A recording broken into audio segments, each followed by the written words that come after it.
2 p.m., November 28th. The Florida Strait, a tense stretch of international waters. The scorching sun blazing across the Caribbean Sea. Amid that suffocating heat, the aircraft carrier USS Gerald R.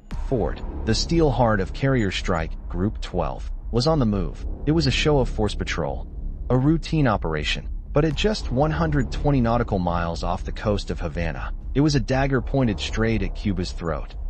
Suddenly, a siren ripped through the still air. Red alert. Radar warning aboard the destroyer USS Alibaba, its Aegis defense system screaming wildly. Not one, but 7 incoming targets, blazing in at supersonic speed, skimming the waves. They weren't aircraft, they were too small. Not ships, they were too fast. Cruise missiles, the radar operator shouted. Instantly the phalanx, CIWS, spat fire. Tracer rounds tearing across the sea.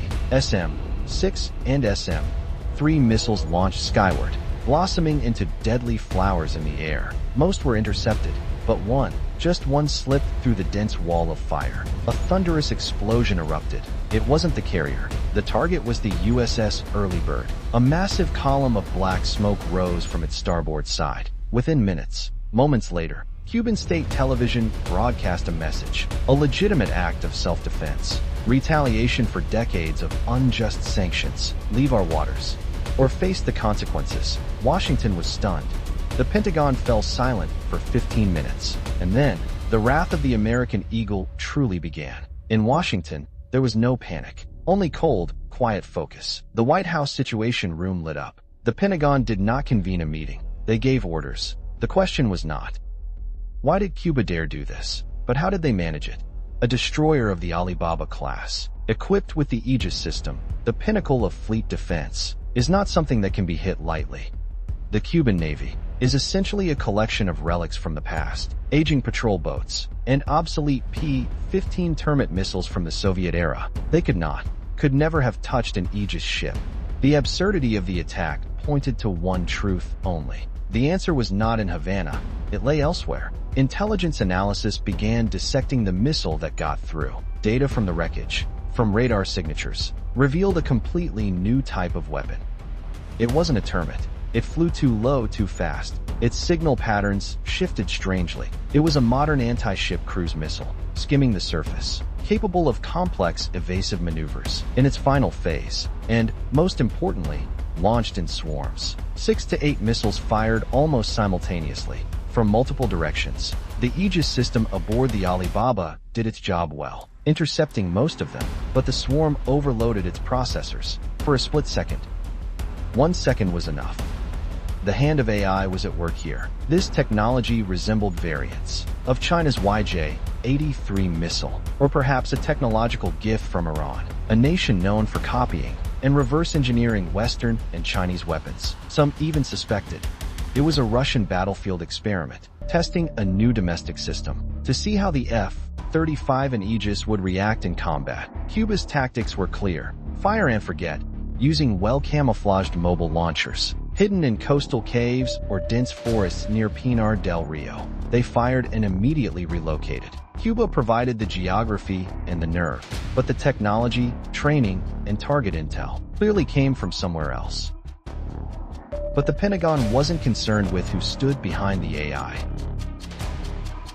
But the Pentagon didn't care who was behind the AI. They cared about how to respond. They cared about responding. The order was issued, clear and decisive. Neutralize the entire coastal defense capability of the Republic of Cuba. They didn't use Tomahawks. Tomahawk missiles are slow, taking hours to reach targets and easy to detect. Launching Tomahawks would be a conventional act of war, too blatant.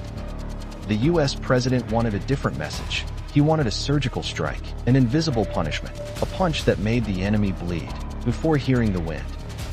The only choice, the F-35 Lightning II Stealth Phantom. Immediately, from the deck of the USS Gerald R. Ford, still reeling from the attack on its escort ship, the naval variant F-35C squadrons locked into the electromagnetic catapult. The roar of engines drowned out the waves. At the same time, just a few hundred miles north, at Homestead Air Force Base in Florida, F-35A squadrons of the U.S. Air Force roared into the sky, charging southward, across the Florida Strait. a stealth pincer began closing in on the island. Inside Cuba, air raid sirens blared. Cuba's air defense forces were placed on the highest alert. S-75, S-100, and S-125 radars began sweeping the skies in vain. Their screens were empty. They were searching for something that, essentially, did not exist on their radar. The radar signature of an F-35 was as small as a metal bird. Desperate, Cuba did the only thing it could. It deployed its last pride to meet the threat. MiG-29 Fulcrum squadrons, its best frontline fighters, scrambled into the sky, trying to find and destroy the enemy visually, or with their weak N-019 radar systems. It was a fatal mistake. Inside the F-35 cockpit, the pilot, Spectre, wasn't flying. He was commanding the airspace. His panoramic display showed a crystal-clear picture. The DAS system, a network of 6 infrared cameras surrounding the aircraft, and the ASA radar, had already detected 4 MiG-29s from 120 nautical miles away. 4 red dots flying straight into death. The MiG-29 pilots were completely blind. Spectre locked onto the targets. A calm voice echoed.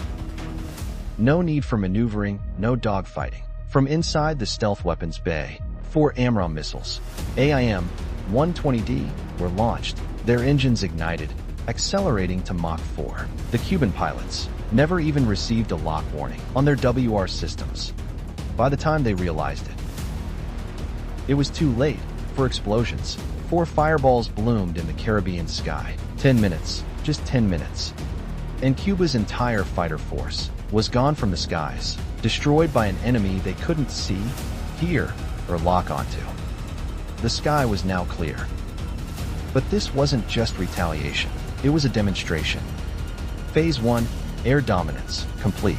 Phase 2 began, breaking the claws.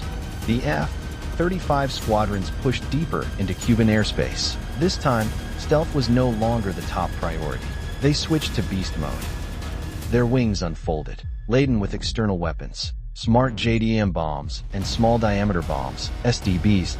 The targets were not Havana, nor civilian infrastructure, but radar stations, S-75s, S-125s, now silenced. The targets were suspected coastal missile launchers, hidden in the forests, and coastal command and communication centers. The United States was conducting a near-surgical disarmament strike. They didn't aim to invade, only to paralyze Cuba. They wanted to show Havana, and more importantly, those behind Havana, a clear message. The technology you supplied is not strong enough to break our shield, and our stealth weapons can shatter your will to fight. At any time, do not try again. The guns over Cuba fell silent. But in New York, another battle erupted. The United Nations Security Council convened an emergency meeting. The air in the world's most powerful room was thicker than the gun smoke over the Caribbean. Cuba's ambassador slammed the table, his voice cracking with anger. He condemned the attack as savage aggression, naked American imperialism. He called the F-35 strikes an act of asymmetric warfare, a blatant violation of a sovereign nation's rights. Havana demanded a resolution, condemning Washington and immediate compensation. In response, the U.S. ambassador stepped up, calm, cold. She did not argue. She raised satellite photos and radar data, close-up images of cracks and holes torn into the starboard side of USS Alibaba. This is the evidence, she said, of who fired first. The United States is invoking Article 51 of the UN Charter, the absolute, legitimate right of self-defense. She stressed that America's response was limited, precise, and proportionate, targeting only military facilities that directly carried out or supported the unlawful attack. The chamber split. U.S. allies backed self-defense. Others voiced concern. But no one was truly looking at Cuba or the United States. Every diplomatic eye fixed on 2 seats, occupied by the 2 remaining great powers. The world held its breath. What would Moscow say? How would Beijing respond? Havana is an ally. Their last ideological foothold in the Western Hemisphere. The most irritating thorn in America's backyard for decades. For many decades, Cuba has symbolized resistance. Logic suggested only one outcome. Russia and China would lash out, issuing threats, moving fleets. drawing new red lines. The Russian ambassador adjusted his microphone. The room fell dead silent. He began reading a prepared statement. So brief it was chilling. He said, "The Russian Federation expresses deep concern over the dangerous escalation in the Caribbean. We call on all parties to exercise maximum restraint and return to dialogue to resolve their differences." And that was it. No condemnation of the F-35, no threats of retaliation, no movement from the Northern Fleet, no Tu-160 strategic bombers. Moscow chose concern. Their silence echoed, louder than a declaration of war. If Moscow shocked the room, Beijing left it speechless. Hours later, at a routine Beijing press conference, a Chinese foreign ministry spokesman was asked for a reaction. His response, a masterclass in strategic ambiguity. He declared that China opposes any use of force or threats of force in international relations.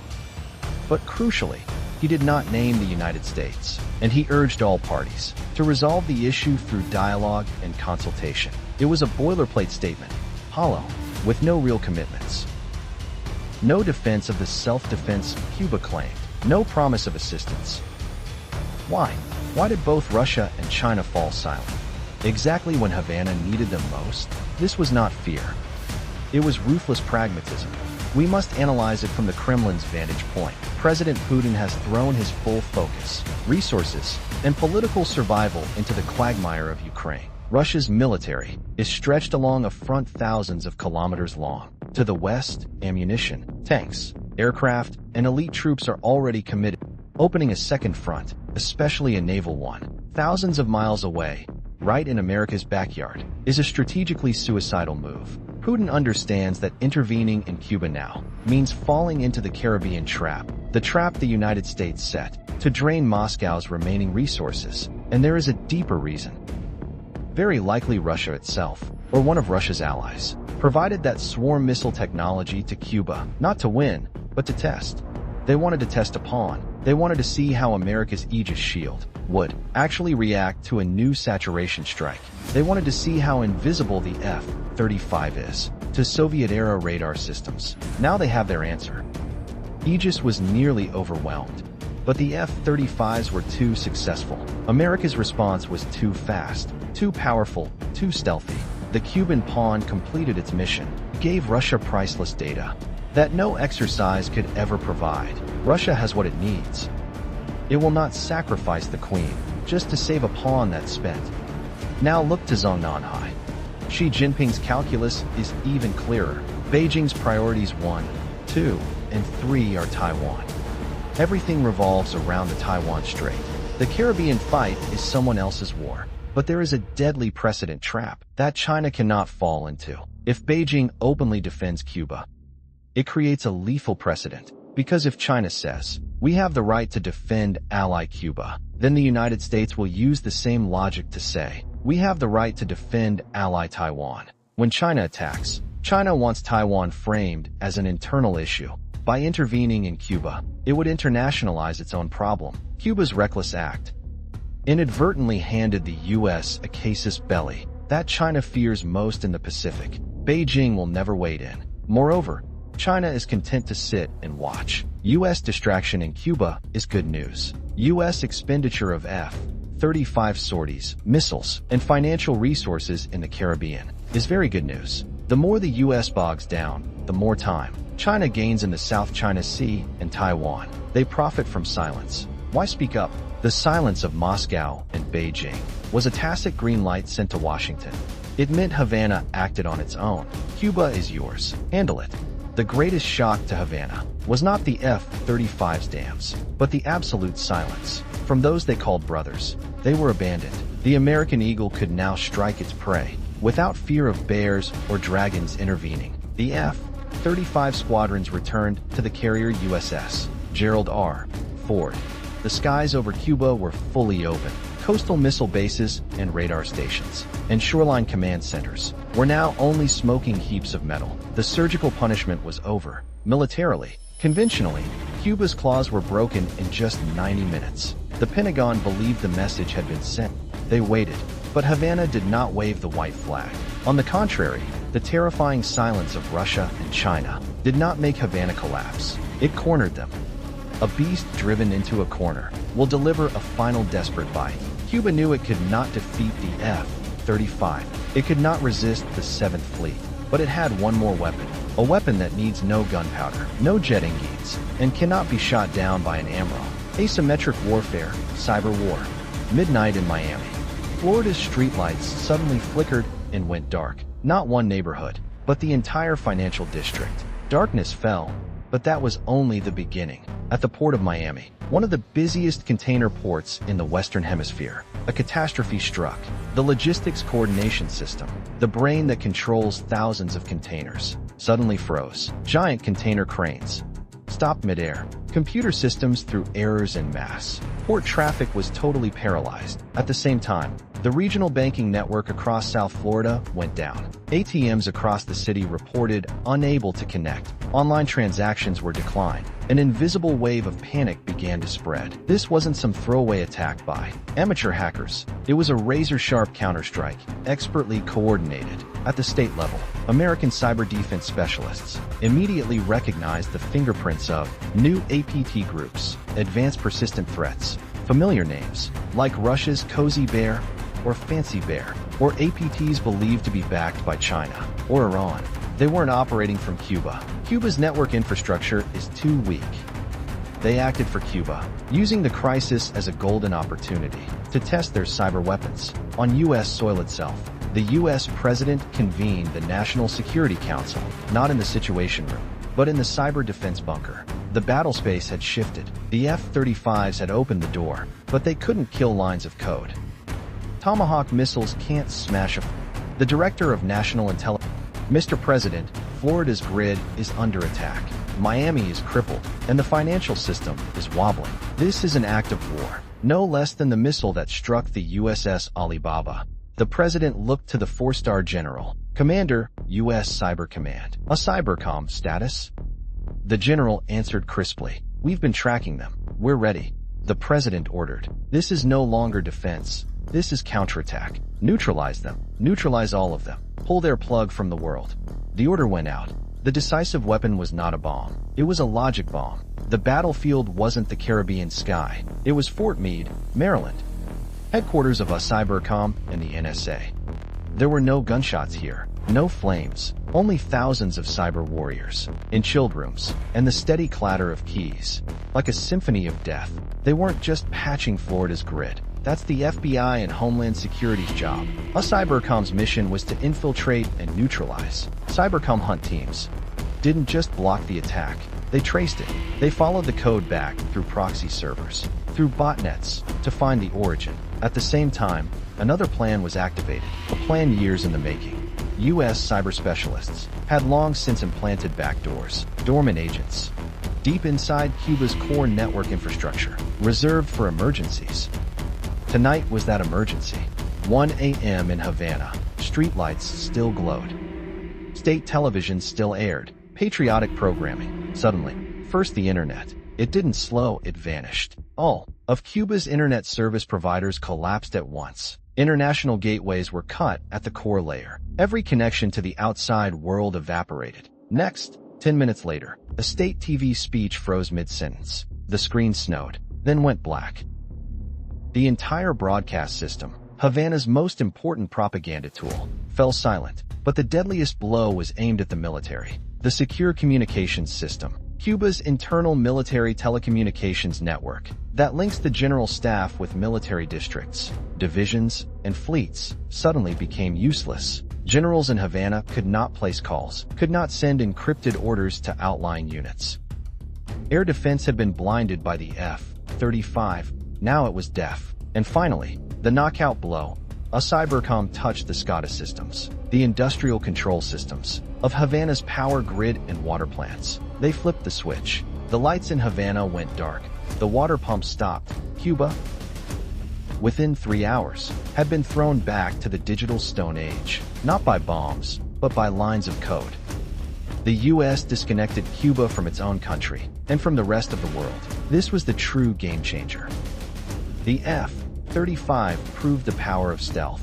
But cybercom proved the power of 21st century total warfare, the power to neutralize a nation without shedding blood. Not a single additional soldier, completely isolated, unable to reach allies in Russia or China, unable to command the military, unable to control the populace with TV gone. The price was now unmistakably clear. Havana's military adventure began with a missile and ended with a mouse click. Havana was dark not only because the grid was switched off, but because it was disconnected. They lost the internet. They lost television signals. They lost the ability to communicate with the world.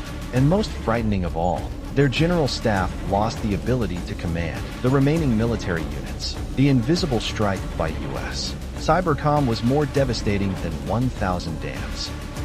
It didn't destroy infrastructure. It seized control, completely isolated, cut off from the board, unable to call Moscow, unable to appeal to Beijing. Havana realized a harsh reality. They had been abandoned. Through an intermediary, Mexico, a quiet ceasefire signal was sent to Washington. This was not a traditional surrender document.